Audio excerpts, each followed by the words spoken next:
Les origines du christianisme se trouvent dans de nombreux endroits, notamment en Égypte, où le christianisme copte a prospéré peu après la mort de Jésus. L'Égypte, pays des pyramides, est le théâtre de bon nombre des contes les plus connus de l'Ancien Testament. Par l'intermédiaire de Moïse, Dieu punit le pharaon égyptien pour avoir tenu le peuple hébreu en esclavage. Trahi par ses frères, le jeune Joseph souffre en esclavage en Égypte avant de devenir vizir, deuxième en pouvoir derrière Pharaon.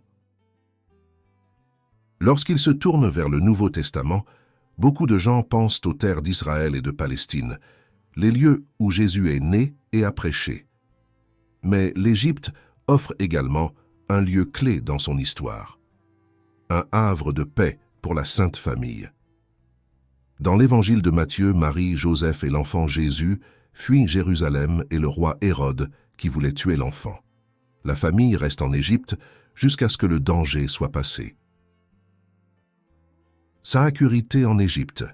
Dans ce détail d'un manuscrit copte du XIIIe siècle, la fuite en Égypte en haut à droite est représentée. Cet épisode revêt une importance particulière pour les Coptes qui vénèrent les lieux d'Égypte où, selon eux, la Sainte Famille a erré. En plus de sa place importante dans l'Écriture, l'Égypte était un jardin fertile au début de l'épanouissement du christianisme.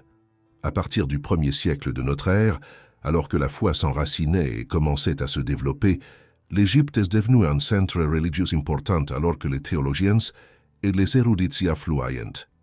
Le christianisme égyptien a développé sa propre saveur, façonnée par les mots, la culture et l'histoire de l'Égypte ancienne. Cette branche du christianisme deviendrait l'Église copte orthodoxe et ses adeptes seraient connus sous le nom de chrétiens coptes ou, plus simplement, de coptes. Le nom copte a parcouru un long chemin. Il vient de la prononciation européenne du mot arabe kibt, qui dérive du nom grec de l'Égypte, Aegyptos. Celui-ci est à son tour dérivé de Arch-T Kapta, un temple de Memphis dédié à Ptah. La langue copte est également née d'un mélange de cultures, de mots égyptiens écrits en écriture grecque. Plusieurs dialectes ont évolué au fil des siècles et de nombreux textes chrétiens importants ont été découverts écrits en copte. Une stèle copte provenant d'une tombe du vieux siècle dans l'oasis d'Al-Fayoum, musée copte Le Caire. Avant que le christianisme ne s'établisse, la religion égyptienne existante avait des racines remontant à des millénaires. Après la fin de l'âge d'or de Ramsès II et de ses successeurs, l'Égypte subit les invasions des Libyens, des Nubiens, des Assyriens, des Perses, des Grecs et des Romains. Malgré cela, l'ancienne religion égyptienne s'est révélée remarquablement durable, en partie grâce à sa capacité à absorber d'autres influences. À quelques exceptions près, les envahisseurs ont adopté ou adapté la foi vénérable. Les Nubiens ont déclaré leur loyauté envers le dieu égyptien Amon. Dans son admiration pour les dieux égyptiens, la dynastie ptolémaïque, établie par le général Ptolémée d'Alexandre le Grand en 305 avant J.C., a créé des dieux hybrides gréco-égyptiens tels que Sérapis.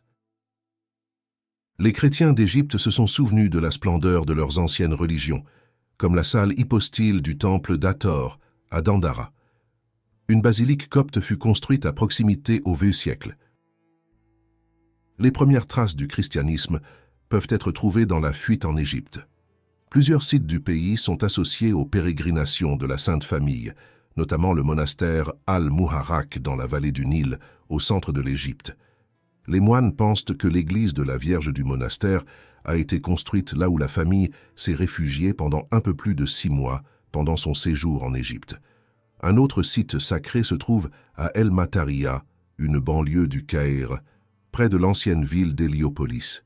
La tradition raconte qu'un sycomore, devenu célèbre sous le nom d'arbre de la Vierge Marie, ombrageait la famille pendant son voyage. Selon la tradition copte, l'Église chrétienne d'Égypte a été fondée à Alexandrie par saint Marc au milieu du 1er siècle après J.C. Auteur du 2e évangile du Nouveau Testament, Marc est devenu le premier évêque d'Alexandrie et a commencé à diffuser les enseignements de Jésus. Des sources historiques soutiennent cette affirmation. L'historien grec Eusébée, vers 310, écrivait dans son Historiae Ecclesiasticae, on dit que ce Marc fut le premier à se rendre en Égypte pour proclamer l'évangile qu'il avait écrit, et le premier à fonder des églises à Alexandrie. D'autres histoires compilées sur Marc rappellent ses enseignements ainsi que les miracles qui lui sont attribués. À son arrivée à Alexandrie, Marc aurait miraculeusement guéri la main d'un cordonnier, Annianus. À Alexandrie, Marc, à gauche, à droite, guérit un cordonnier, Annianus, assis, qui se convertit et succède plus tard à Marc à la tête de l'église égyptienne, peinture de G. Mansueti, XVIe siècle, Galerie dell'Accademia, Venise, Italie. Les Coptes croient que les enseignements de Marc ont suscité la controverse et ont finalement conduit à son martyre vers 68 après J.C. La célébration de Pâques tombait en même temps qu'une fête pour le dieu gréco-égyptien Sérapis. Marc a refusé d'adorer le dieu païen et une foule enragée lui a attaché une corde autour du cou et l'a traîné dans les rues jusqu'à sa mort. Les historiens ont longtemps été fascinés par la rapidité avec laquelle le christianisme a pris pied en Égypte. Un indice de sa propagation rapide pourrait se trouver à Alexandrie elle-même. Au tout début de la période chrétienne, cette ville était un centre dynamique d'apprentissage et de philosophie. Tout au long du IIIe siècle, les plus grands érudits du monde entier y affluèrent. Alexandrie abritait également une importante population juive qui aurait pu être réceptive aux enseignements du christianisme. Acte 18, 24-25 mentionne un juif nommé Apollos, originaire d'Alexandrie, très versé dans les Écritures, qui parlait avec un enthousiasme ardent et enseignait avec précision les choses concernant Jésus, offrant un aperçu de la présence chrétienne croissante dans la ville. Dernière étape du développement de la langue égyptienne ancienne, le copte est apparu au IIe siècle après J.C., adoptant les lettres de l'alphabet grec tout en conservant 7 caractères du démotique, une forme simplifiée des hiéroglyphes. Sur la photo, un codex copte du Xe siècle contenant une inscription sur l'archange Raphaël, Musée du Louvre, Paris. Comme Jérusalem, Antioche et Rome, Alexandrie était un centre majeur de la pensée chrétienne primitive. L'école d'Alexandrie fut la première institution chrétienne d'enseignement supérieur, fondée au milieu du IIe siècle après J.C. Parmi les premiers dirigeants figurait Saint Clément d'Alexandrie, né païen en 150 après J.C., converti au christianisme et devenu un penseur spirituel de premier plan, professeur et auteur. L'un des élèves de Clément était Origène, dont le traité Contre Cels de 248 APCG, J.C., réfutait les attaques païennes contre la doctrine chrétienne et s'est avéré un texte crucial dans la défense de la nouvelle foi bien au-delà de l'Égypte. Un autre penseur alexandrin réputé était Valentin, dont l'interprétation du christianisme exigeait que les croyants embrassent la connaissance divine, en grec gnose. Le gnosticisme, comme on l'a appelé, a pénétré les premières communautés chrétiennes en Égypte, où ces évangiles, y compris le mystérieux évangile de Judas, semblent avoir été largement diffusés. À une époque où le paganisme et le christianisme coexistaient, il y avait une pollinisation croisée entre les deux. L'ancien symbole égyptien de la vie, l'ankh, une forme de croix avec une boucle ovale, a influencé le développement de la croix connue sous le nom de crux ansata, largement utilisée dans le symbolisme copte. Malgré cela, le christianisme progressa au IVe siècle. Au début des années 300, la ville d'Oxyrhynchus comptait temples païens et 2 églises. Un siècle plus tard, la situation s'est inversée. L'Égypte a également été le théâtre d'un autre développement important du christianisme, le monachisme, une pratique née dans les déserts d'Égypte. Imitant les pérégrinations de Jésus dans le désert, les saints ermites subissaient des privations extrêmes pour approfondir leur foi. Le plus célèbre des pères du désert était saint Antoine le Grand. Ces visions dans lesquelles le diable lui apparaissait sous la forme d'un croyant pieux ou d'une belle femme eurent un effet profond sur la conception chrétienne du diable. Entre le 1er et le 4e siècle, l'Empire romain déclencha une série de persécutions contre les chrétiens.